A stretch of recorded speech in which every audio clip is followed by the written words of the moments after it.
Hello everyone. आज मैं graph theory के टॉपिक को पूरे ग्राफ थ्योरी के टॉपिक को एक ही वीडियो में कवर करूँगा।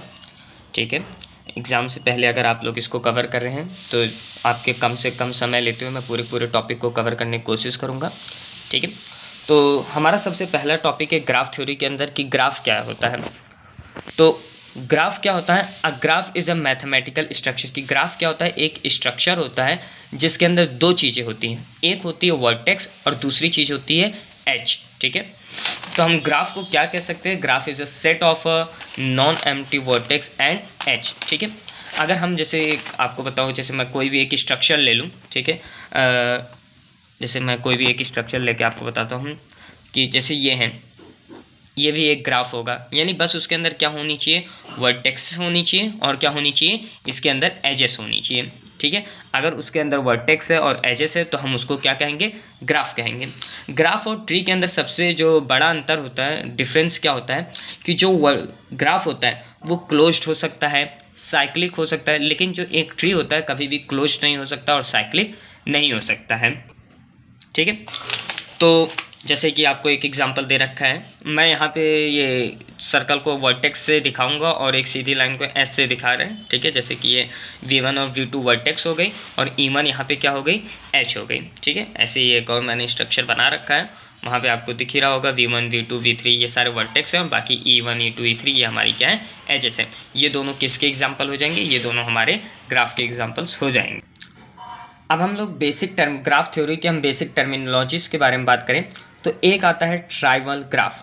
ठीक है, ट्राइवल ग्राफ हम किसे कहेंगे कि ऐसा कोई भी ग्राफ हो जिसके अंदर वर्टेक्स की संख्या क्या हो? केवल एक हो और जीरो एज हो। ठीक है, यानी कि अगर ये है, इसे हम सब लोग ट्राइवल ग्राफ नहीं कह सकते हैं। इस ग्राफ को हम ट्राइवल ग्राफ नहीं कह सकते क्योंकि इसके अंदर क्या है? एक दो तीन, तीन तो वर्टेक्स और एक दो तीन, तीन एज हो गई। ठीक है, तो इसको हम ट्राइवल ग्राफ के अंदर नहीं लिख सकते। जिसके अंदर ऐसा ग्राफ जिसके अंदर केवल ही एक ही वर्टेक्स हो, ठीक है, उसे हम क्या कहेंगे? एक ट्राइवल ग्राफ कहेंगे।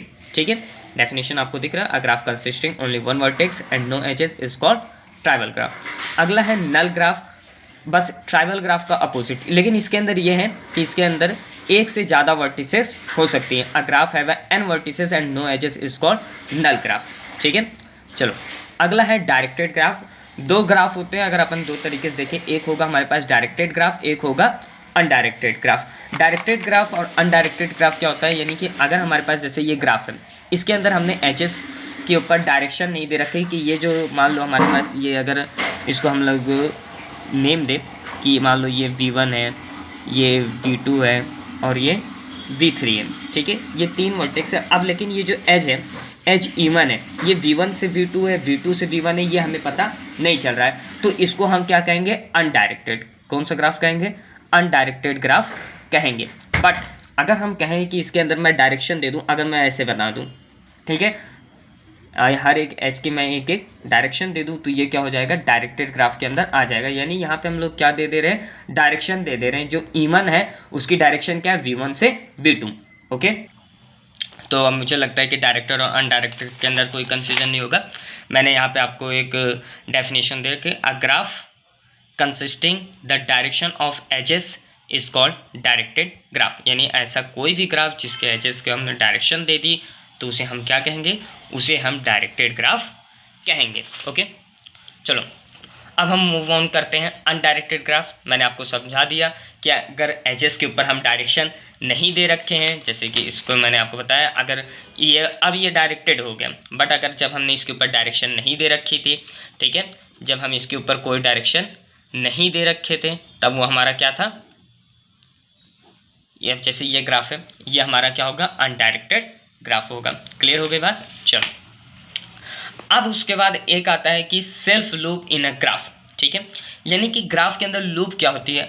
बहुत आसान है। यानी जैसे कि हमारे पास अगर कोई भी वर्टेक्स है, अगर उस वर्टेक्स से कोई एज निकले और वहाँ से स्टार्ट होके उसी पे ही ख़त्म हो जाती है, तो उसे हम क्या कहेंगे? लूप कहेंगे।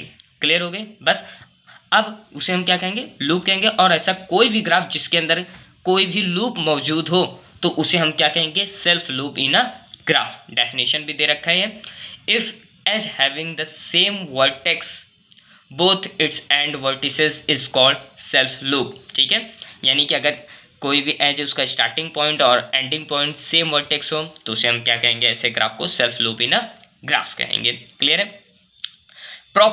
प्रॉपर एज क्या कहेंगे, an edge which is not a self loop.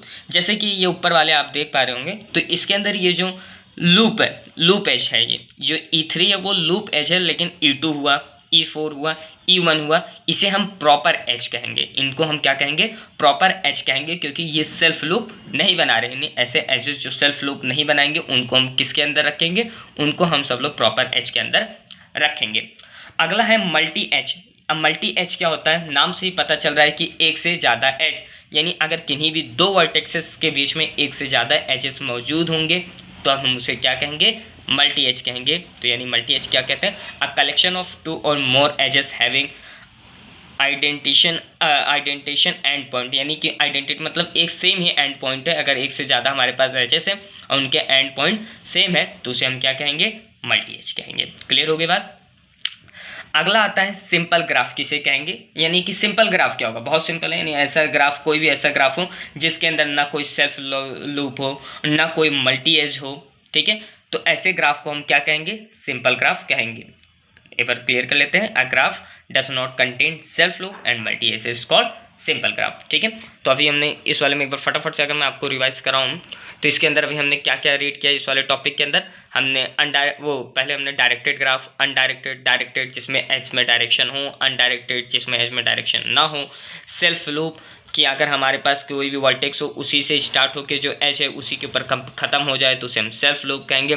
Proper as जो कि सेल्फ लूप ना बनाती हो ऐसी एज को हम क्या कहते हैं, प्रॉपर एज कहते हैं। मल्टी एज अगर किन्हीं भी दो वर्टेक्सेस के बीच में एक से ज़्यादा एजेस हैं तो उसे हम मल्टी एज कहेंगे। और सिंपल ग्राफ जिसके अंदर ना सेल्फ लूप हो और ना मल्टी एज हो उसे हम क्या कहेंगे, सिंपल ग्राफ कहेंगे। ओके, अगला है मल्टी ग्राफ।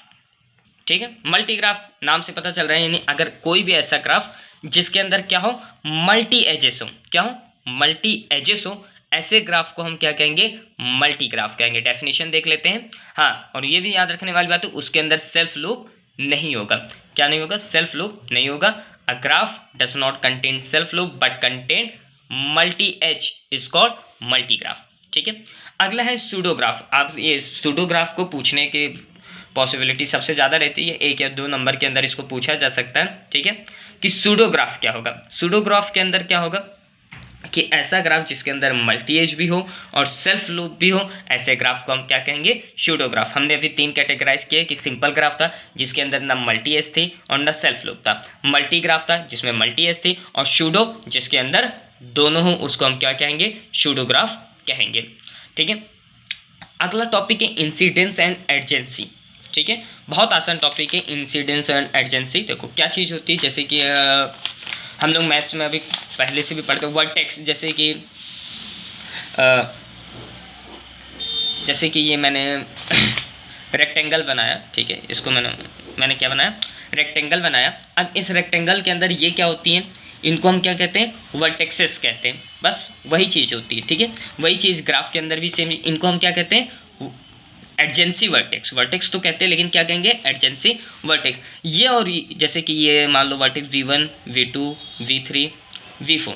अब हम लोग क्या होता है, V1 और V2 को क्या कहते हैं, एडजेंसी वर्टेक्स कहते हैं, लेकिन V1 और V3 को हम एडजेंसी वर्टेक्स यहाँ पे नहीं कह सकते हैं। ठीक है, अब वही सेम चीज़ है। अब यानी क्या चीज़ है, इंसिडेंसी और एडजेंसी क्या है कि अगर आपके पास मान लो कोई एज इवन है, ठीक है, और एज इवन किन दो वर्टेक्सेस के बीच में बनी है, V1 और V2 के बीच में बनी हुई है, तो आप यहाँ पे V1 और V2 को तो एडजेंसी वर्टेक्स कहेंगे और एज इवन को आप क्या कहेंगे, इंसिडेंट कहेंगे, इंसिडेंट एज कहेंगे। यानी अगर आपके पास नॉर्मली भी जैसे कि मान के चलो यहाँ पे मैंने E2 ले लिया, ठीक है, मैंने एच क्या ले लिया, E2, तो E2 के लिए जो एडजेंसी वर्टेक्सेस होंगे वो क्या होंगे, V1 एंड V4 होंगी, और V1 और V4 के लिए इंसिडेंट्स एच कौन सी होगी, एच होगी E2। अब जैसे V1 और V3 ना, इनको हम एडजेंसी वर्टेक्स नहीं कह सकते क्योंकि इसके अंदर कोई भी इंसिडेंट्स एच नहीं है। लेकिन अगर मैं यहाँ पे एक एच ड्रॉ कर दूँ E5, ठीक है, अब V1 और V3 के बीच में कौन सी एज है, E5 एज है, तो अब हम इसे क्या कहेंगे, इंसिडेंस एज कहेंगे, और V1 और V3 किस में आ जाएंगे, इंसिडेंट वर्टेक्स के अंदर आ जाएंगे। ठीक है, बस वही चीज़ लिखी हुई है कि लेट क्या है कि let let E of X be an S joining two vertices V I and V J, यानी कोई भी दो वर्टिसेस हो वी आई वी जे और उनको ज्वाइन कौन कर रहा है, कोई भी ई एक्स हो, तो ई एक्स को हम इंसिडेंट कहेंगे और वी वन वी टू को हम क्या कहेंगे, एडजेंसी कहेंगे। क्लियर है, कोई डाउट तो होगा नहीं, एकदम क्लियर होगा। ठीक है, अब अपन आगे वाले टॉपिक पे बढ़ते हैं। ठीक है, ओके, हमारा जो अगला टॉपिक है वो है डिग्री ऑफ वर्टेक्सेस। ये भी पेपर के अंदर पूछा जाता है। तो डिग्री ऑफ अ वर्टेक्सेस बहुत आसान होता है। ठीक है, the degree of a vertexes B in the graph G written as D of P is equal to number of edges which are incident on a V with the self loop count twice. यानी बहुत आसान है, यानी हमारे पास मान लो कोई भी ये ग्राफ है। ठीक है, अब इसकी डिग्री, जैसे मैं V1 की बात करूँ, V1 एज की डिग्री, यानी इस V1 वर्टेक्स से जितनी एजेस आके मिल रही हैं वही उसकी क्या होगी, डिग्री होगी। तो V1 के लिए डिग्री क्या हो जाएगी, 1 2 3, तो डिग्री ऑफ V1 क्या हो जाएगी, 3 हो जाएगी। बात क्लियर। V2 के लिए अगर मैं बात करूँ तो डिग्री ऑफ V2, तो कितनी एजेस आके जोड़ रही है, एक ये आ रही है, एक ये आ रही है, तो इसकी डिग्री कितनी हो जाएगी, डिग्री आपके लिए 2 हो जाएगी। डन। हाँ, इसके अंदर एक चीज़ है, मान के चलो यहाँ पे मेरे पास क्या है, एक सेल्फ लूप है।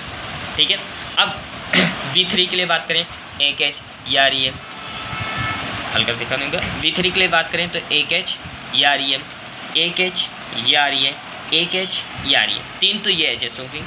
अब एक ये जो सेल्फ लूप है इसको हम 2 काउंट करते हैं, क्योंकि एक तो यहाँ से जा रही है, ये भी आ रही है लाइन, और एक ये भी लाइन, तो जो सेल्फ लूप होता है उसको ट्वाइस काउंट किया जाता है। तो डिग्री ऑफ V3 क्या हो जाएगा, 5 हो जाएगा। 1 2 3 और ये ट्वाइस 4 5।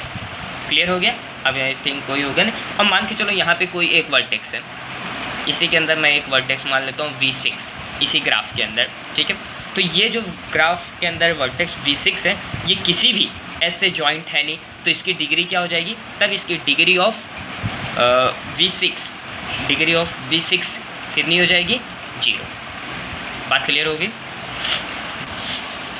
वही है इस ग्राफ के अंदर भी, कोई वैसे बात है नहीं कि जैसे V5 इसकी डिग्री 0 हो जाएगी। इजी है, कोई नहीं, बस आपको ध्यान रखने वाली बात है, अगर कहीं भी सेल्फ लूप मौजूद हो तो सेल्फ लूप को आपको ट्वाइस काउंट करना है। ठीक है, अगला टॉपिक है आइसोलेटेड वर्टेक्स एंड पेंडेड वर्टेक्स। ठीक है, बहुत आसान है कि अगर आइसोलेटेड, जैसे कि कोरोना टाइम पे आइसोलेशन हो रहा था ना, आइसोलेशन मतलब जिससे कि कोई मिल ना सके, यानी कि अगर कोई ऐसी वर्टेक्स हमारे पास मौजूद हो जिससे कि कोई भी एज क्या है, मिल नहीं रही हो, यानी जिससे कोई भी एज आके जुड़ नहीं रही हो, उसको हम क्या कहेंगे, आइसोलेटेड वर्टेक्स। जैसे अब मैं V6 की बात करूं तो V6 आइसोलेटेड है कि नहीं, इससे कोई भी एज आके जुड़ रहा है नहीं, तो ये V6 क्या होगी, आइसोलेटेड वर्टेक्स। अगर हम दूसरे शब्दों में कहें कि ऐसी वर्टेक्स जिसकी डिग्री क्या हो, 0 हो, उसको हम क्या कहेंगे, आइसोलेटेड वर्टेक्स। और पेंडेड वर्टेक्स क्या होगी कि मान के चलो यहाँ पे मैं एक बना देता हूँ V5 नाम की, ओके, V5 नाम की एक वर्टेक्स बना देता हूँ। तो यहाँ पे आप देख पाएंगे जो V5 है इसमें कितने, V5 की डिग्री कितनी हो जाएगी, डिग्री ऑफ V5 ये कितनी होगी, 1 होगी। डिग्री ऑफ V5 कितनी होगी, 1 होगी। तो अगर हमारे पास कोई ऐसी वर्टेक्स मौजूद हो जिसकी डिग्री क्या हो, 1 हो, उसे हम क्या कहेंगे, उसे हम पेंडेंट वर्टेक्स कहेंगे। क्लियर हो गई होगी बात। ठीक है, अगला है फाइनाइट और इनफाइनाइट ग्राफ। नाम से ही पता चल रहा है फाइनाइट ग्राफ क्या होंगे, यानी ऐसा कोई भी ग्राफ हो जिसके अंदर फाइनाइट नंबर ऑफ वर्टिसेस हो, फाइनाइट नंबर ऑफ एजेस हो, उसे हम फाइनाइट कहेंगे। और ऐसा ग्राफ जिसके अंदर इनफाइनाइट नंबर ऑफ वर्टिसेस हो, एजेस हो, उसे हम इनफाइनाइट। ये इतना इंपॉर्टेंट नहीं है, लेकिन फिर भी अगर कोई ऐसे नाम से पूछे तो हमें नाम से ही पता चल जाता है कि फाइनाइट और इनफाइनाइट का मतलब क्या है। अब हम बात करेंगे सम इम्पॉर्टेंट ग्राफ्स की। ठीक है, इस सम ये जो कुछ इंपॉर्टेंट ग्राफ्स है इनका डायरेक्ट डेफिनेशन पूछ लिया जाता है कि कंप्लीट ग्राफ क्या होता है, रेगुलर ग्राफ क्या होता है, बाइपेरेटाइड ग्राफ क्या होता है, ये नाम से पूछ लिए जाते हैं। तो कंप्लीट ग्राफ क्या कहेंगे। ठीक है, a simple connected graph is said to be complete if each vertex is connected to every other vertex. ठीक है, यानी कि अगर जैसे यहाँ पे ये वर्टेक्स है, तो ये जो वर्टेक्स है इस ग्राफ के अंदर मौजूद जितनी भी वर्टेक्स है उन सब से भी कनेक्टेड होनी चाहिए।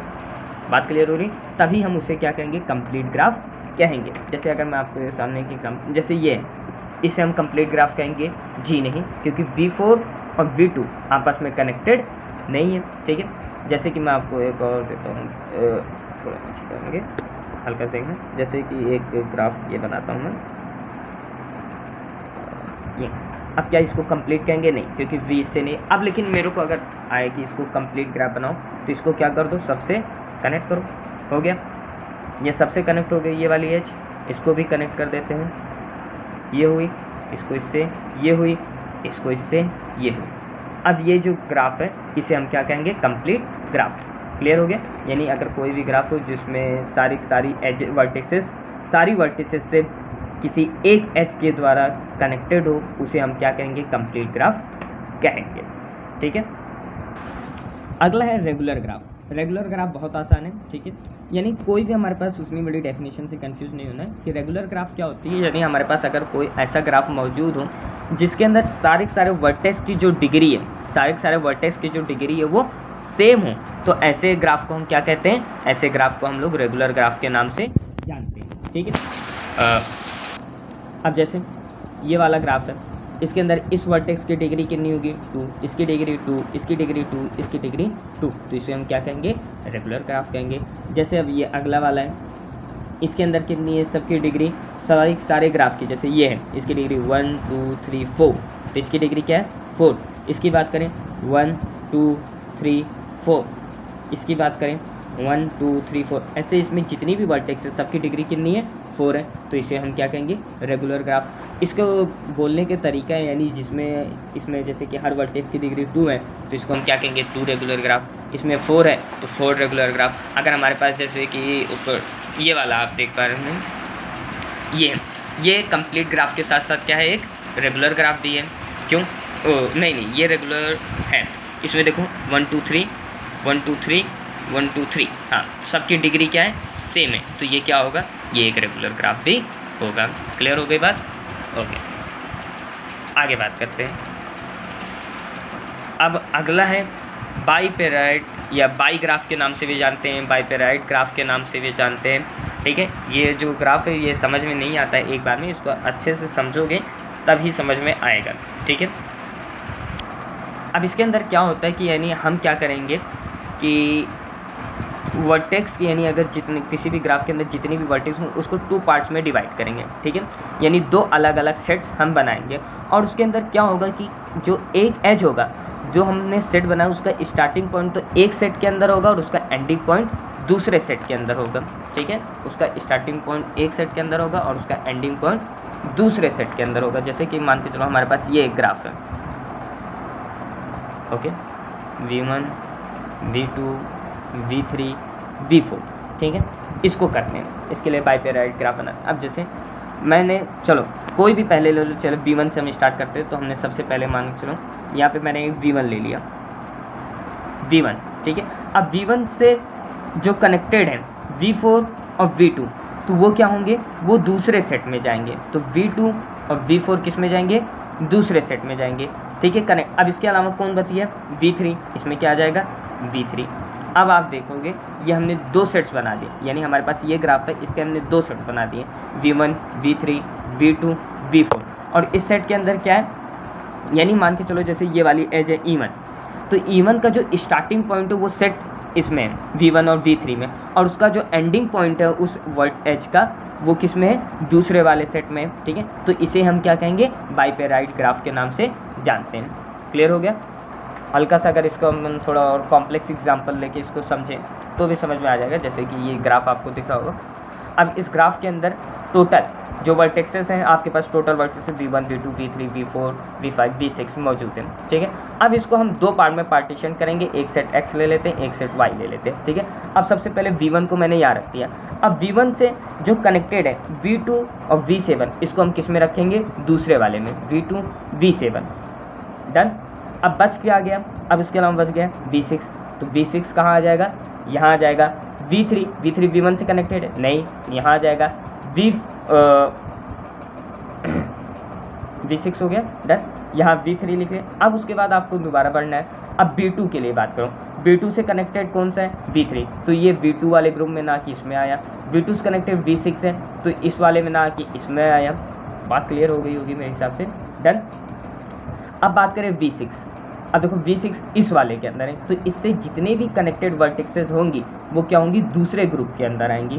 तो V6 से कनेक्टेड वर्टेक्स क्या है, V5, तो V5 किस में होगा, इसमें होगा। ठीक है, इजी है, इसको आसानी से समझ सकते हैं। इसके 1-2 क्वेश्चन करो, आराम से क्वेश्चन करोगे इसके, ठीक है, तो ये वाला टॉपिक आसानी समझ में आ जाएगा। अगला हमारे पास है कनेक्टेड ग्राफ। ठीक है, कनेक्टेड ग्राफ का मतलब ये है कि यानी कोई भी दो वर्टेक्सेस के बीच में क्या हो, कनेक्शन होना चाहिए। कनेक्शन होने का मतलब कि हमें एक वर्टेक्स से दूसरे वर्टेक्स तक पहुंचने के लिए हमारे पास कोई ना कोई एज होना चाहिए, उसी को हम क्या कहेंगे, कनेक्टेड ग्राफ कहेंगे। जैसे कि ये जो ग्राफ है वो कनेक्टेड ग्राफ है कि अगर हमें बी से डी जाना है तो रास्ता है, ए से सी जाना है तो हमारे पास रास्ता है, डायरेक्ट रास्ता है। ठीक है, तो उसी को हम क्या कहेंगे, कनेक्टेड ग्राफ कहेंगे। ठीक है, एक इम्पॉर्टेंट चीज़ क्या है कि अगर if a graph is a connected then it will not a bipartite. ठीक है, अगर कोई ग्राफ क्या है, कनेक्टेड ग्राफ है, तो उसे हम बाइपेराइड ग्राफ नहीं कहेंगे। क्यों, ध्यान से देखो, जैसे कि यहाँ पे वर्टेक्स ए है, ये किससे कनेक्टेड है, बी से भी कनेक्टेड है, सी से भी कनेक्टेड है, डी से भी कनेक्टेड है। ठीक है, तब मैंने अगर एक ग्रुप के अंदर ए को रख लिया, जैसे मैं बताता हूँ, जैसे अब मैंने क्या किया, एक ग्रुप के अंदर ए को रख लिया। ठीक है, एक सेट बनाया, एक सेट के अंदर मैंने वर्टेक्स ए को रख लिया। ठीक है, अब मेरे को जो दूसरा सेट बनाऊंगा उसके अंदर किसको किसको रखना पड़ेगा, बी को, सी को और डी को रखना पड़ेगा, राइट। अब लेकिन अगर मैं बी की बात करूं, बी से कनेक्टेड क्या है, सी, और बी से कनेक्टेड सी और डी भी है, तो सी और डी इस वाले के अंदर नहीं हो सकते ना, सी और डी इसके अंदर आ सकते हैं, तो यहाँ पे कॉन्फ्लिक्ट पैदा हो रहा है। इसलिए हम कोई भी, अगर हमारे पास कोई भी कनेक्टेड ग्राफ है तो उस कनेक्टेड ग्राफ के अंदर हम उसका बाइपेराइड ग्राफ नहीं बना सकते हैं। ठीक है, अगला जो हमारा टॉपिक है वो है कंप्लीट बाइपेराइड ग्राफ। ठीक है, नाम से ही पता चल रहा है कि कंप्लीट बाइपेराइड ग्राफ क्या चीज़ होगा, यानी कि अगर कोई ऐसा ग्राफ हो, ठीक है, अगर कोई ऐसा ग्राफ हो जिसके अंदर क्या हो, जिसके अंदर हम क्या करें, किसी भी ग्राफ को दो पार्ट्स के अंदर डिवाइड करते हैं। जैसे इसमें देखेंगे कि if every vertex in x is destroyed with the every vertex in y, then it called a complete bipartite graph. If x and y is combination m and n vertices, then this graph is denoted by m and n। जैसे कि ये हमारे पास है, हमारे पास ये graph है v1 v2 v3 v4। ठीक है, इसके लिए मैंने v1 के लिए बनाया, तो v1 इसमें आ गया, तब इससे नॉट कनेक्टेड क्या है, v3, तो v3 कहाँ आएगा, इसके अंदर ही आएगा। v1 है तो v1 से जो है v3 इसके अंदर आएगा, और v1 से जो कनेक्टेड है v2 और v4 वो किस में आ जाएंगे, ये v2 है, ये क्या है, v2 है, तो v2 और v4 किस में आ जाएंगे, इसके अंदर आ जाएंगे। ठीक है, अब इसके अंदर आप देख पाएंगे कि दोनों के अंदर ही सेम ही वर्टेक्स आ गए, यानी कि हमने जो वर्टेक्सेस का डिवाइडेशन किया एकदम इक्वली डिवाइड हो गए। एक सेट के अंदर भी दो वर्टेक्स आ रहे, दूसरे सेट के अंदर भी दो वर्टेक्स आ गए। ठीक है, तो बाइपेराइड तो किया, यानी हमने वर्टेक्स को डिवाइड किया, लेकिन कम्प्लीटली डिवाइड हो गया ना। जैसे कि आपके पास 4 है तो 2 डिवाइड हो गया, है 6 है तो 3 डिवाइड हो गया, तो इसे हम क्या कहेंगे, कंप्लीट बाइपेराइड ग्राफ कहेंगे। ठीक है, कोई दिक्कत नहीं। सब ग्राफ, नाम से ही पता चल रहा है सब ग्राफ, कि अगर आपके पास कोई भी ग्राफ है, ठीक है, कोई भी ग्राफ है, उसी ग्राफ के वर्टेक्सेस का यूज़ कर लो, यानी वर्टेक्स तो उतनी ही ले लो और उसमें एजेस कम कर दो, तो आपको क्या मिल जाएगा, एक नया सब ग्राफ मिल जाएगा। बात क्लियर हो रही होगी। ठीक है, यानी देखो, let G V E be a graph, V dash be a subset of a V and E dash is a subset of a E. ठीक है, यानी कि हमारे पास जैसे कोई भी ग्राफ है उसके अंदर वी और ई है, तो देखो वर्टेक्सेस भी कम हो सकती हैं और एजेस भी कम हो सकती हैं। ठीक है, दोनों को कम करके अगर हम एक नया सब ग्राफ बना दें, तो उसे हम वो नया ग्राफ बना दें, तो इसको, यानी कि जैसे कि हमारे पास ये वाला ग्राफ है ना, इस ग्राफ से क्या हम इस ग्राफ को ऑब्टेन कर सकते हैं, जी हाँ बिल्कुल कर सकते हैं। तो ये जो ग्राफ होगा ये क्या होगा, सब ग्राफ होगा, किसका, इसका होगा। ठीक है, अगर इसी से कोई हम, यानी हमारे पास कोई भी ग्राफ है उसको हम बहुत बड़े वाले दूसरे ग्राफ से ऑब्टेन कर पा रहे हैं, तो ये वाला जो ग्राफ होगा वो सुपर सेट होगा एक तरीके से, तो ये वाला सबसेट होगा, तो सबसेट को हम समझ सकते हैं कि ये क्या होगा, एक तरीके से सब ग्राफ होगा। ओके, अगला है डीकम्पोजिशन ऑफ अ ग्राफ। नाम से पता चल रहा है डीकम्पोजिशन। डीकम्पोजिशन का मतलब तोड़ना। ठीक है। यानी कि अगर हमारे पास कोई भी दो ग्राफ है, उसको हम क्या कर रहे हैं, दो हिस्सों में तोड़ रहे हैं, उसका सब ग्राफ नहीं बना रहे, उसको दो हिस्सों के अंदर तोड़ रहे हैं, और उसको तोड़ने के बाद अगर हम उसको दोबारा यूनियन करते हैं उनका, तो हमें दोबारा से पुराना वाला ग्राफ मिल जा रहा है, तो उसे हम क्या कहेंगे, डीकम्पोजिशन ऑफ अ ग्राफ। और जब हम उनको तोड़ें तो उनके बीच में इंटरसेक्शन यानी कॉमन कुछ भी नहीं होना चाहिए। जैसे मेरे पास ये वाला ग्राफ है, मैंने इसको डीकम्पोज कर दिया, ठीक है, इसके अंदर और इसके अंदर, यहाँ से ना। अब इनके अंदर ये बताओ कोई भी कॉमन एज है? जी नहीं, कॉमन एज नहीं है ना, तो इसमें इंटरसेक्शन इसका क्या होगा, नल होगा। और इसको मैं दोबारा यूनियन करूँ, दोबारा जोड़ूँ, तो दोबारा मिल रहा है ये? जी हाँ, बिल्कुल मिलेगा ये वाला, तो इसे हम क्या कहेंगे, डीकम्पोजिशन ऑफ अ ग्राफ। हाँ, तो अब हमारा जो अगला है वो है कॉम्प्लीमेंट ऑफ अ ग्राफ, ठीक है। कॉम्प्लीमेंट ऑफ अ ग्राफ क्या है, जैसे कि हमारे पास ये वाला ग्राफ है, अब इस वाले ग्राफ के अंदर जो वर्टेक्सेस जिस एज से तो जुड़ी हूँ उस एज को रिमूव कर दो, और जो यानी जहाँ पे पॉसिबिलिटी है एजेस की, वो वाली एजेस आप लगा दो, तो ये इसका क्या होगा, कॉम्प्लीमेंट होगा। ये इसका क्या होगा, कॉम्प्लीमेंट होगा। जैसे कि अगर मेरे पास ये वाला ग्राफ है, ठीक है, इसका मेरे को क्या बनाना है, कॉम्प्लीमेंट ग्राफ बनाना है। तो देखो कैसे होगा, ये जो चारों एजेस हैं इनको मैं रिमूव कर दूंगा और एक दूसरा बना दूंगा। कैसे, जैसे एक से यहाँ दिखाता हूँ इस वे को, जैसे कि V1 V4 V3 और V2 ये हो गए। अब इसके अंदर देखो मैं क्या करता हूँ, अब यहाँ पे पहले वाले में यहाँ एज है, अब मैं यहाँ एज नहीं लाऊंगा, यहाँ एज है, यहाँ एज नहीं, यहाँ भी नहीं लगाएंगे। अब क्या करेंगे, इसको मैं इससे कनेक्ट कर दिया, इसको मैंने इससे कनेक्ट कर दिया। बात क्लियर हुई ना? तो इसे हम क्या कहेंगे, ये वाला जो नया ग्राफ है ये इस वाले ग्राफ का क्या है, कॉम्प्लीमेंट ग्राफ है। डन, क्लियर हो गया। एक चीज़ ये है कि जैसे कि हमारे पास कोई भी दो ग्राफ है, ठीक है, उन दोनों को ग्राफों को हम आपस में क्या कर दें, जोड़ दें। उन दोनों यानी कि कोई भी नॉर्मल ग्राफ जो हमें गिवन ग्राफ है और उसके कॉम्प्लीमेंट ग्राफ को आपस में जोड़ दे, तो हमें एक क्या मिल जाएगा, एक कंप्लीट ग्राफ मिल जाएगा। यानी ग्राफ प्लस उसका कॉम्प्लीमेंट दोनों को ऐड किया तो आपको क्या मिल गया, कॉम्प्लीमेंट ग्राफ, वो कंप्लीट ग्राफ। जैसे अभी इसको उठा के यहाँ रख दो, यहाँ पे रखा, ये देखो, रखते ही हमें मिल गया ना ये कंप्लीट ग्राफ, सारे यानी सब एक दूसरे से जुड़े भी हुए। ठीक है, डन, क्लियर हो गई बात। ओके, अगला जो है वो है प्लेनर ग्राफ। ठीक है, प्लेनर ग्राफ बहुत है, a graph which can be drawn into the plane. जैसे कि यहाँ पे आप देख पा रहे हो कि ये वाली जो एज है, ठीक है, ये इसको इंटरसेक्ट नहीं कर रही है, लेकिन हो सकता है समझने में कंफ्यूजन। तो हम क्या करें, इसको ऐसे उठाओ, इसको उठा के ऐसे ऊपर कर दो, बस इसको उठाया, उठा के हमने क्या कर दिया, ऊपर कर दिया। आसान है, बहुत ज़्यादा आसान है। जैसे कि ये वाला है, इस वाले ग्राफ के अंदर है, इसको भी हम इसको कर सकते हैं इसी तरीके से। ठीक है, जैसे कि ये वाले में हम कंफ्यूज हो रहे हैं ना कि ये किस तरीके से हो रहा है, तो आप क्या करो, इसको यहाँ से हटा दो, इस वाले ग्राफ को, यहाँ लाइन को यहाँ से हटा दो और इसको बाहर से दे दो ना। रुको, इस चीज़ को मैं इसको बताता हूँ, एक सेकेंड, इसको मैं आपको यहाँ बताता हूँ। जैसे कि ये था, एक सेकेंड,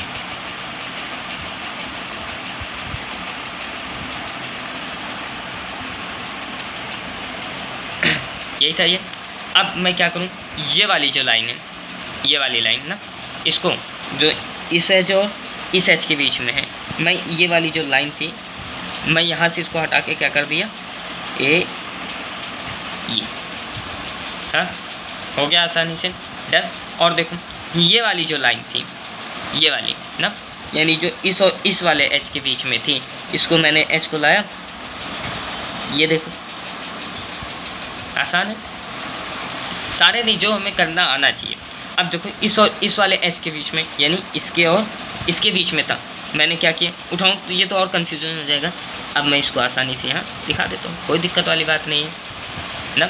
और देखो, और क्या कर सकते हैं हम, ये हो गया, इस वाले को कर सकते हैं, इस वाले एज को ना इसमें भी कर देते हैं, यानी इन दोनों को जो जॉइन कर रहा था, इसको मैं फिर, लेकिन वो कटता हुआ दिखेगा ना, तो इसको भी मैं जॉइन कर दूँ, कोई दिक्कत वाली बात नहीं है। अब लेकिन इसको जॉइन करूँ, फिर मैं कंफ्यूज हो रहा हूँ, काटता हुआ दिखेगा, तो मैं इसको अलग से बाहर से भी निकाल के ऐसे दिखा सकता हूँ। बात समझ में आई? इसी को हम क्या कहेंगे, प्लेनर ग्राफ, यानी कि हम एच को क्या करें, उसके प्लेन से उठा के हम किसी दूसरे प्लेन के अंदर हम अगर एच को ड्रॉ कर पा रहे हैं तो वो उसका क्या, उस ग्राफ को हम क्या कहेंगे, प्लेनर ग्राफ कहेंगे। बात क्लियर हो गया। यानी a graph which can be drawn into the plane so its edge do not cross is called planar graph. ठीक है, तो हमने वैसे बेसिकली जितने भी इंपॉर्टेंट ग्राफ है वो देख लिए। अब हम आगे ग्राफ को देखते हैं और कौन कौन से ग्राफ होते। अगला जो बहुत इंपॉर्टेंट ग्राफ है वो है आइसोमॉर्फिक ग्राफ। ये हमेशा पेपर में आपसे क्वेश्चन पूछ लिया जाता है। ठीक है, वैसे पूरा इसका मैंने अच्छे से डिटेल लिखा हुआ है। ठीक है, आपको इसका पूरा कंटेंट है इसका, अगर आपको पेपर में लिखना है इसको आप नोट डाउन कर सकते हैं कॉपी के अंदर। इसको समझने की बात करें कि कौन से दो ग्राफ को हम क्या कह सकते हैं, आइसोमॉर्फिक ग्राफ कह सकते हैं। जैसे कि ये हमारे पास दो ग्राफ है, क्या मैं इनको आइसोमॉर्फिक ग्राफ कह सकता हूँ? उसके लिए ऊपर वाली जो कंडीशंस है ये कंडीशंस फुलफिल होनी चाहिए। पहली condition, number of vertices are same, यानी दोनों ग्राफ के बीच में जो वर्टिसेस हैं वो क्या होने चाहिए, सेम होने चाहिए। काउंट करो, 1 2 3 4 5, 1 2 3 4 5 वर्टिसेस सेम है। चलो, पहली कंडीशन तो फुलफिल हो गई। अगली कंडीशन क्या है, number of edges are same, यानी एजेस भी क्या होनी चाहिए, सेम होने चाहिए। चलो एजेस सेम करते हैं, 1 2 3 4 5 6। इस वाले के अंदर एच कितनी है, 6। इसके अंदर 1 2 3 4 5 6 इसके। चलो हमारी दूसरी कंडीशन भी क्या हो गई, फुलफिल हो गई। अगला देखो, an equal number of vertices with a given degree. ठीक है, यानी कि हमारे पास जो वर्टिसेस अब मौजूद है, यानी कि यहाँ पे मान लो हमारे पास कि मान के चलो अगर हमारे पास यहाँ 2 वर्टिसेस हैं जिनकी डिग्री 3 है, तो यहाँ भी कम से कम 2 वर्टिसेस होनी चाहिए जिनकी डिग्री 3 होनी चाहिए। अगर हमारे पास यहाँ पे कोई एक ऐसी वर्टेक्स है जिसकी डिग्री 1 है, तो यहाँ पे भी ऐसी वर्टेक्स होनी चाहिए जिसकी डिग्री 1 होनी चाहिए। ठीक है, ये कंडीशन होती है थर्ड। अब इसको हम देख लेते हैं क्या ये कंडीशन फुलफिल हो रही है कि इक्वल नंबर ऑफ वर्टिसेस हैं कि नहीं है। ठीक है, अभी चेक करते हैं। जैसे चेक करने वाली बात है, जैसे कि ये आप u है, u की डिग्री क्या हो जाएगी, 1 2 3। u की डिग्री कितनी हो जाएगी, 1 2 3। ठीक है, तो वहाँ देखो u की डिग्री क्या है, 1 2, u की डिग्री कितनी है, u की degree of u 3। Degree of v की बात करूँ तो ये 1 2 3, तो यहाँ देखो डिग्री ऑफ v कितनी है, 1 2 3। डिग्री ऑफ w 1 2, तो यहाँ डिग्री ऑफ w कितनी है, 2 है, राइट। डिग्री ऑफ x की डिग्री देखो 1 2 3। डिग्री ऑफ x कितनी है, 3। Degree of y 1, degree of y 1 दे रखा है। अब ये देखो सेम करस्पॉन्डिंग, जैसे यहाँ पे डिग्री ऑफ y कितनी थी, 1 है, तो यहाँ पे डिग्री ऑफ t ये देखो डिग्री ऑफ t कितनी है, 1 है, 1 करस्पॉन्डिंग हो रहा है। यहाँ देखो u और v की डिग्री कितनी है, 3 है, तो यहाँ पर क्या है q, यहाँ पे देखो u v और x की डिग्री 3 है, तो यहाँ पे q r और s की, ये देखो q की 1 2 3, ये सॉरी q की देखो 1 2 3, r की देखो 1 2 3, s की देखो 1 2 3। यहाँ पे हमारे पास 3 वर्टेक्स हैं जिनकी डिग्री कितनी है, 3 है। अब देखो डिग्री ऑफ w 2 थी ना, w की डिग्री कितनी थी, 1 2। अब यहाँ पे ये भी एक वर्टेक्स होनी चाहिए जिसकी डिग्री 2 हो। p देख रहे हैं, p की डिग्री कितनी, 1 2 1, यानी कि यहाँ पे क्या है, करस्पॉन्डेंस है, यानी कि equal number of vertices with degree ना, यानी कि 3 वर्टिसेस थी जिनकी डिग्री कितनी थी, 3 थी, 1 2 3। तो यहाँ पे भी 3 वर्टिसेस है जिनकी डिग्री क्या है, 3 है। एक वर्टेक्स है जिसकी डिग्री 1 थी, तो यहाँ पे भी एक वर्टेक्स है जिसकी डिग्री 1 है, और एक वर्टेक्स है जिसकी डिग्री 2 थी, तो यहाँ भी एक वर्टेक्स है जिसकी डिग्री क्या है, 2 है। डन। अब उसके बाद अब हमें देखना है करस्पॉन्डेंस वर्टेक्स। यहाँ से तो हमने बता दिया, चलो ये दोनों जो हैं, ये दोनों जो ग्राफ है आइसोमॉर्फिक ग्राफ तो हैं, इतने से ही पता चल जाएगा। ठीक है, अब हमें करस्पॉन्डेंस वर्टेक्स पूछ ले कि ये जो दो ग्राफ हैं, ये आपके जो दोनों ग्राफ हैं ये आइसोमॉर्फिक हैं, तो बताओ y के करस्पॉन्डेंस वर्टेक्स कौन सी होगी। तो देखो y की डिग्री कितनी थी, 1 थी। इस ग्राफ में दूसरा कौन सा वर्टेक्स था जिसकी डिग्री 1 थी, वो थी t। तो y और t आपस में क्या हो जाएंगे, करस्पॉन्डेंस हो जाएंगे। डन। और देखो अब बारी आती है 2 वाली, भी सिंपल है, यानी यहाँ w था, w की डिग्री 2 थी और p की भी डिग्री 2 थी, तो w और t भी आपस में क्या हो जाएंगे, करस्पॉन्डेंस वर्टेक्स हो जाएंगे। ठीक है, अब आती है बाकियों की बात है। अब ध्यान से, को यहाँ टी था, टी से कनेक्टेड कौन था, एस, और यहाँ वाई से कनेक्टेड कौन है, वी। तो वी और एस, तो वी और एस, वी और एस आपस में क्या हो जाएंगे, करेस्पॉन्ड। क्योंकि अब बाकियों की जो डिग्री है, बाकी सब की डिग्री क्या है, 3 है। हमारे पास 3 वर्टेक्स हैं जिनकी डिग्री क्या है, 3 है। अब हम कैसे करेस्पॉन्ड, अब हम देखना पड़ जाएगा कि बाकी जो दूसरे हमने जान लिए उनसे कनेक्टिविटी के हिसाब से हम देखेंगे। देखो यहाँ 1 से कनेक्टेड है, यानी जो एस है वो एक ऐसे वर्टेक्स से कनेक्टेड है जिसकी डिग्री 1 है, और ऐसा यहाँ पे कौन है, यहाँ पे ऐसा वी है। वी एक ऐसा वर्टेक्स है जो कि दूसरे वर्टेक्स से, जिस वर्टेक्स से कनेक्टेड है उसकी डिग्री कितनी है, 1 है।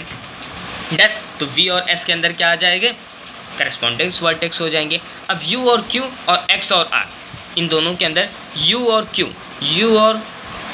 कहाँ गया, ये रहा, U और Q और X और R, ये दोनों में कन्फ्यूजन होती है कि अब बताइए अब कैसे हो सकता है। अब इसके अंदर हम इन दोनों में से किन्हीं को भी आपस में हम करेस्पॉन्डेंस बोल सकते हैं कि ये दोनों जो वर्टेक्स है करेस्पॉन्डेंस वर्टेक्स है। डन, कोई दिक्कत होगी नहीं, ठीक है। आइसोमॉर्फिक के अंदर नहीं है। दोबारा एक बार मैं आपको इस टॉपिक के बारे में फटाफट से एक बार रिव्यू देता हूँ कि हमने इस टॉपिक में भी क्या क्या जाना आइसोमॉर्फिक के अंदर, कि कोई भी 2 ग्राफ है उनको हम आइसोमॉर्फिक कब कहेंगे, अगर उनके अंदर सेम नंबर ऑफ वर्टेक्स हो, सेम नंबर ऑफ एजेस हो, इक्वल नंबर ऑफ वर्टेक्सेस हो जिनकी डिग्री क्या हो, सेम हो, ठीक है। और क्या चीज़ होनी चाहिए, और वर्टेक्स करेस्पॉन्डेंस हो और एजेस करेस्पॉन्डेंस हो, तो उसे हम क्या कहेंगे, आइसोमॉर्फिक ग्राफ कहेंगे। अगर यानी ऊपर वाली थ्योरी आपको याद ना हो पाए, ऊपर वाली थ्योरी याद ना रहे, तो हम डायरेक्टली केवल क्या कर सकते हैं, नीचे वाले हैं ये जो आपके ये पॉइंट्स है ये लिख दीजिए, इसमें आपको पूरे नंबर इसको हो जाएंगे, ठीक है। अगला आता है होमोमॉर्फिक ग्राफ, ठीक है। आइसोमॉर्फिक समझ में आया ना, आइसोमॉर्फिक यानी सेम, ठीक है, यानी बस उनके यानी स्ट्रक्चर अलग है, ठीक है, बाकी सब कुछ क्या था, सेम था। अब होमोमॉर्फिक के अंदर क्या है, यानी कि आइसोमॉर्फिक के अंदर क्या था कि स्ट्रक्चर देखने में ये दोनों अलग अलग थे, लेकिन इनके वर्टेक्स और एजेस, इनके नंबर्स, ये सारी चीज़ें क्या थी, सेम थी। और होमोमॉर्फिक के अंदर क्या होगा, होमोमॉर्फिक के अंदर क्या होगा कि स्ट्रक्चर दिखने में सेम होगा, ग्राफ्स का स्ट्रक्चर देखने में सेम होगा, लेकिन इनमें जो नंबर ऑफ वर्टेक्सेस हैं ये इनकी संख्या क्या हो सकती है, अलग, वर्टेक्स और एज हो इनकी संख्या क्या हो सकती है, अलग हो सकती है। बात क्लियर हुआ है। आइसोमॉर्फिक के अंदर क्या था, स्ट्रक्चर अलग अलग था लेकिन वर्टेक्स और एज क्या थे, सेम थे। होमोमॉर्फिक के अंदर क्या, वर्टेक्स और एज तो अलग अलग हो सकते हैं लेकिन स्ट्रक्चर क्या होगा, देखने में सेम होगा, उसे हम क्या कहेंगे, होमोमॉर्फिक ग्राफ कहेंगे। यानी 2 graph G and G test are said to be homomorphic if they can be obtained from the same graph, ठीक है। जैसे कि ये वाला ग्राफ है, ये वाला है, ठीक है, इससे ये मिल रहा है, ये मिल रहा है, ठीक है। तो both are isomorphic because both are import from, इससे, यानी ये दोनों जो स्ट्रक्चर हैं इस स्ट्रक्चर से मिल रहे हैं, ठीक है। तो ये दोनों क्या होंगे, आपस में होमोमॉर्फिक ग्राफ होंगे। यानी अगर हमारे पास कोई भी 2 ग्राफ हैं उन्हें हम होमोमॉर्फिक कब कहेंगे, कि अगर कोई एक ऐसा तीसरा ग्राफ है जिससे कि ये दोनों ऑब्टेन किए जा सकते हैं तो उसे हम क्या कहेंगे, होमोमॉर्फिक ग्राफ कहेंगे। डन। अब इसके अंदर कोई डाउट होगा नहीं, आइसोमॉर्फिक है, ये बहुत ही ज़्यादा इंपॉर्टेंट टॉपिक है इसलिए मैंने इसमें थोड़ा ज़्यादा टाइम दिया है, ठीक है। अब कोई डाउट होगा नहीं कि आइसोमॉर्फिक के अंदर स्ट्रक्चर अलग, होमोमॉर्फिक के अंदर स्ट्रक्चर सेम होता है, ये चीज़ दिमाग में रहेगी तो कोई डाउट नहीं आएगा। एक हमारे पास क्वेश्चन है, जैसे अब आ गया, ठीक है, कि हमारे पास कोई भी ग्राफ दे रखा है, 2 ग्राफ दे रखा है, अब इसको हमें प्रूव करना है कि ये दोनों ग्राफ आइसोमॉर्फिक है कि नहीं। तो सबसे पहले नंबर ऑफ वर्टेक्स काउंट करो, एजेस काउंट करो और इनकी डिग्री चेक करो। तो हमने वर्टेक्स काउंट किए, सेम है डिग्री बस, और उसके बाद करेस्पॉन्डेंस देख लो, ठीक है, बहुत आसानी से हो जाएगा, कोई इसके अंदर डाउट वाली बात नहीं है, ठीक है, क्लियर है, ओके। अब अपन मूव ऑन करते हैं अगले टॉपिक के ऊपर। हमारा जो अगला टॉपिक है वो है ग्राफ कलरिंग, ठीक है। यानी कि इसके अंदर हम क्या करेंगे, जो हमारे ग्राफ के जो वर्टेक्सेस हैं उन वर्टेक्स को हम क्या करेंगे, कलर करेंगे, ठीक है। अगर हम ग्राफ के वर्टेक्स को कलर करते हैं तो वही क्या होगी, ग्राफ कलरिंग होगी। लेकिन इसके अंदर एक कंडीशन है कि कोई भी 2 एडजेंसी वर्टेक्सेस, कोई भी एडजेंसी वर्टेक्सेस सेम नहीं हो सकती, सेम कलर की नहीं हो सकती है, उसी हम क्या कहेंगे, ग्राफ कलरिंग। यानी कि अगर हम किसी भी ग्राफ की सभी एजेस को कलर करें लेकिन 2 एडजेंसी वर्टेक्सेस सेम कलर की नहीं हो तो उसे हम क्या कहेंगे, graph colouring. Painting all the vertices of a graph with color such that no two adjacent vertices have the same color is called coloring of a graph। जैसे कि ये ग्राफ है, इसके अंदर हमने इस वाले के अंदर हमने ब्लू दे दिया। अब इससे जो कनेक्टेड है ये दोनों बी के लिए ये और ये दोनों क्या होंगे, एडजेसेंट वर्टेक्स हैं, तो ये दोनों क्या ब्लू नहीं हो सकते हैं। ठीक है, इनका जो कलर होगा क्या होगा, सेम अलग अलग करना पड़ेगा हमें। ठीक है, जैसे नीचे वाला है, ये वाला है, हमने इसको रेड दे दिया, हमने इस स्ट्रक्चर को क्या दिया, रेड दे दिया। अब मैं इसको नहीं दे सकता हूँ, लेकिन इससे जो एडजेसेंट नहीं है उसको मैं रेड कलर दे सकता हूँ। जैसे इसको मैं रेड कलर दे सकता हूँ, इसको मैं दे सकता हूँ, लेकिन अब आप बोलो इसको भी दे दूँ, लेकिन इसको मैं क्यों नहीं दे सकता, क्योंकि अब ये जो वर्टेक्स है इसके लिए ये क्या हो गए, एडजेसेंट ही हो गए, इन दोनों का कलर रेड रेड पॉसिबल नहीं है। डन, इसको ऑरेंज दे दिया, इसको वाइट दे दिया, कुछ भी दे दो। ठीक है, समझ में आई बात कि क्या होती है ग्राफ कलरिंग, यानी बस क्या करो कि इस ग्राफ के हर वर्टेक्स को कलर करो, लेकिन दो एडजेंसी वर्टेक्स का कलर सेम नहीं होना चाहिए, इस चीज़ को ध्यान रखना चाहिए। क्रोमेटिक नंबर क्या होता है, बहुत आसान है कि हमें किसी भी ग्राफ को कलर करने के लिए जितने कम से कम कलर्स की ज़रूरत पड़ी वही उसका क्या हुआ, क्रोमेटिक नंबर हुआ। जैसे ये वाला ग्राफ है, इसके अंदर हमें इसको कलर करने के लिए कितने कलर्स की ज़रूरत पड़ी, 1 2 3, तो इसका क्रोमेटिक नंबर कितना हो जाएगा, 3।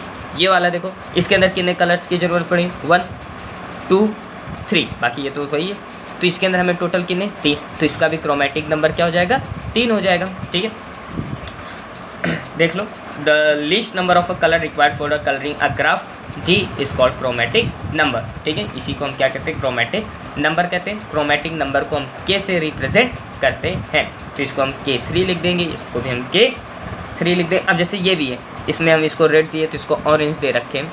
ठीक है, इसको मैंने कौन सा कलर दिया, इसको मैंने रेड कलर से कर दिया, तो इसको मैं कौन से कलर से करूँगा, ऑरेंज से कलर से करूँगा। ठीक है, तो इसका क्रोमेटिक नंबर क्या हो जाएगा, K2 हो जाएगा। डन, कोई डाउट होने वाली बात है नहीं। आई थिंक ग्राफ कलरिंग वाला टॉपिक क्लियर होगा। ठीक है, ये भी आता है, 1 या 2 नंबर का क्वेश्चन आता है इस वाले टॉपिक से। ठीक है, हाँ, तो अब हम इसके कुछ इंपॉर्टेंट नहीं, अब यहाँ से जहाँ से कुछ बड़े क्वेश्चन आएंगे इस टॉपिक से, वो वाले हम टॉपिक को स्टार्ट करते हैं। ठीक है, तो अब सबसे पहला जो हमारा टॉपिक है वॉक क्या चीज़ होती है। वॉक बहुत आसान है। ठीक है, यानी जैसे ये हमारे पास कोई भी ग्राफ है, ठीक है, मैं इस ग्राफ में V2 से V3 गया, V3 से V4 गया, फिर V5, तो ये मेरी क्या हो जाएगी, एक वॉक हो जाएगी। तो इस वॉक का फॉर्मेट क्या है कि पहले V2 से V, फिर V3 से C, फिर V4 से D, ये मेरी वॉक हो गई। ठीक है, कोई दिक्कत वाली बात नहीं होती इसमें, वॉक। ठीक है, तो क्या है, a walk is a finite alternating sequence of a vertices. ठीक है, of a vertices and edges beginning and ending with the same और डिफरेंट वर्टिसेस। ठीक है, यानी कि मैं किसी भी वर्टेस से स्टार्ट करूं, फिर वर्टेस आए, फिर एज आए, फिर वर्टेस आए, फिर एज आए।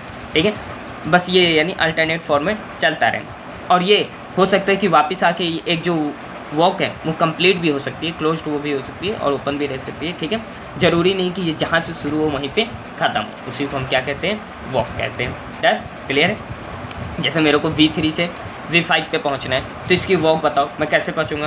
तो मैं एक रास्ता है, मैं V2 से A गया, फिर V1 से E पे, फिर E से V5 पहुंच गया, तो ये वॉक क्या होगी, V2 से V5 तक पहुंचने की, V2 A V1 E V5 खत्म। दूसरी वॉक ये भी हो सकती थी कि V2 F V4 D V5, ये भी एक वॉक है, या फिर मैं ऐसे भी घूम के आ सकता हूँ इस तरीके से, ये भी एक वॉक है। डन, तो वॉक में आई थिंक क्लियर होगा, कोई दिक्कत वाली बात है नहीं। अब अगला आता है लेंथ ऑफ द वॉक, कि वॉक की लेंथ क्या है। लेंथ का मतलब लंबाई से पता ही चल रहा है। ठीक है, यानी कि जिस वॉक में, जैसे कि मेरे को V2 से V5, जब मैं इस वाले रास्ते से आ रहा था तो यहाँ पे मेरे को कितने एजेस लग रहे थे, 1 2, 2 एजेस की ज़रूरत पड़ रही थी V5 तक पहुँचने के लिए, तो इस वॉक की लेंथ कितनी हो जाएगी, 2 हो जाएगी। अगर मैं इस वाले से आ रहा था तो भी 2, तो इसके, लेकिन इस वाले रास्ते से अगर मैं V5 पे पहुँच रहा हूँ तो मेरे को कितना वॉक करना पड़ेगा, 1 2 3, तो इसकी वॉक कितनी हो जाएगी, 3। यानी कि किसी भी वॉक के अंदर हमने जितने एजेस का यूज़ किया है, जितने एजेस की ज़रूरत पड़ रही है, वही हमारी क्या हो जाएगी, लेंथ ऑफ दी वॉक। ठीक है, अगला है क्लोज्ड एंड ओपन वॉक। ठीक है, अगला क्या है, क्लोज्ड एंड ओपन वॉक। बहुत नाम से पता चल रहा है, यानी कि इसके अंदर क्या होगा कि अगर कोई भी वॉक मैंने V2 से शुरू किया, और वो वॉक कहाँ पे आके ख़त्म हो गई, V2 पे आके ख़त्म हो जाएगी, तो इसे मैं क्या कहूँगा, क्लोज्ड वॉक। लेकिन मैंने V2 से शुरू किया और V5 पे ख़त्म कर रहा हूँ, तो ये क्या वॉक होगी, एक ओपन वॉक का एग्जाम्पल होगा। यानी कि V2 से आया